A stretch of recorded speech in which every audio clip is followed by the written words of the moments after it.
Welcome to The Explainer. I'm absolutely thrilled to have you with us today. Look, together, we're going to demystify a concept that gets thrown around all the time, but honestly is rarely deeply understood, and that's management. A lot of times we treat management like it's this vague, abstract idea or, maybe just a fancy job title.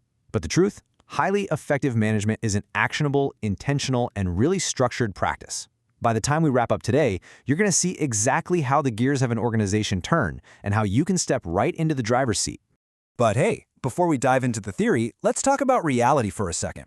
Have you ever worked on a project where everyone knew exactly what the ultimate goal was, but nobody had any earthly idea who was actually supposed to be doing what? You know the feeling.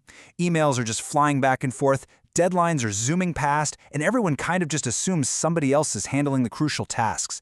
It is a super common, totally chaotic organizational nightmare. And this right here, this exact flavor of workplace chaos, well, that's the exact problem that proper management is designed to solve. So let's nail down what we're actually talking about here. Management is defined as the process of coordinating and overseeing the work activities of others, making sure those activities are completed efficiently and effectively. Now, did you notice what's totally missing from that definition? There's absolutely nothing in there about having innate talent or a commanding presence or being a quote-unquote born leader. We really need to toss that myth right out the window. Management is a structured, deliberate system. It's something anyone can learn and apply. Okay, let's map out our journey. We're going to look at 4 interlocking gears of this system, known as the POLC framework: planning ahead, organizing resources, leading people, and controlling outcomes.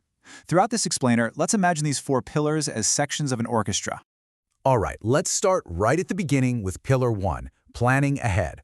Think of planning as well composing the sheet music long before the musicians ever take their seats. You've got to start by defining your objectives. Basically, what are we even trying to achieve here? Then you assess your current resources, you anticipate future conditions, develop action alternatives, and finally, this is a big one, create a contingency plan. Let's make this real for a second. Imagine you're launching a massive marketing campaign, and suddenly, boom, your department gets hit with a 20% budget cut. If you've only got one rigid plan, your project literally dies that day. But if you took the time to develop action alternatives and a solid contingency plan during this phase, that preparation is an absolute lifesaver. You just pivot and keep the whole thing moving. Moving right along, we hit Pillar 2, organizing resources. So, this is where we take that sheet music we just wrote and intentionally assign the seats and instruments so we can actually get some harmony. It's fascinating how abstract planning transforms right into a concrete structure here, with crystal clear reporting lines. Honestly, these boxes and lines, they aren't just corporate red tape. They represent clarity. They make sure that every single task required by your plan has a specific human being responsible for it. It completely eliminates that chaotic, wait, I thought you were doing it, nightmare we talked about earlier. Now on to Pillar 3, leading people. All right, this is where we inject real human energy into our rigid structure. You're now stepping up as the conductor, guiding the musicians in real time.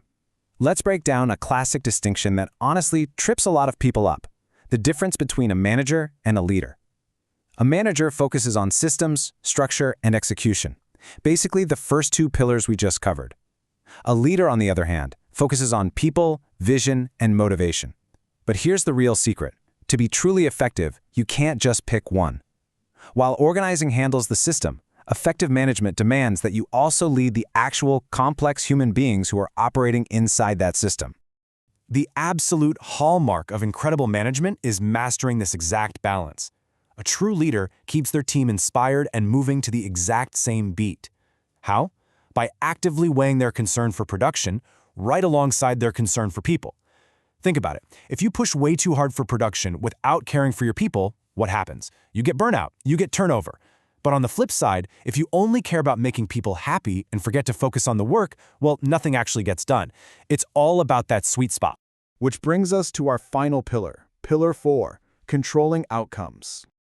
Going back to our orchestra analogy, controlling is basically when the conductor hears the brass section playing just a little bit too loud and dials the volume back.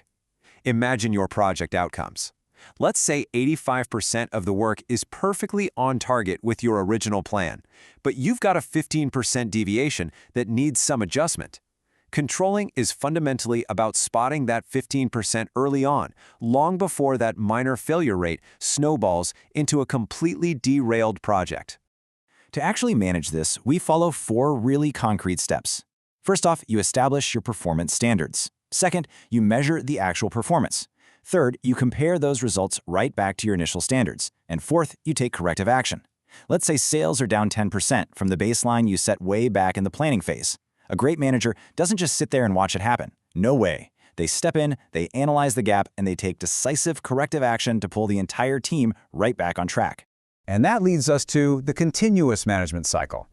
You know, there is a massive misconception out there that management is just a straight line. Like once you hit the controlling phase, you're just done. But look at how the final step of controlling outcomes naturally feeds right back into a brand new cycle of planning. It's not a line, it is a highly dynamic loop. The data you gather while taking those corrective actions, that literally becomes the foundational research for your next quarter's strategy. It creates this constantly evolving, totally interconnected management machine that just gets smarter and more efficient with every single rotation. I really want to leave you with this core takeaway. True management is the seamless blend of rigid structure and dynamic human leadership. You absolutely need the cold, hard logic of planning and organizing, but you've got to pair it, you must pair it with the empathy and the inspiration of leading. Finding that perfect balance, that is the ultimate secret to coordinating any successful team. So I'm going to leave you with a bit of a challenge. Tomorrow morning, when you walk into work and look at your team, I want you to ask yourself, which of these 4 pillars needs your attention the most right now? Do you need a better plan, clear organization, stronger leadership, or tighter control? It's time to step into the role of the conductor. Apply this system and watch the chaos turn into a symphony. Thank you so much for joining me for this explainer, and I will see you next time.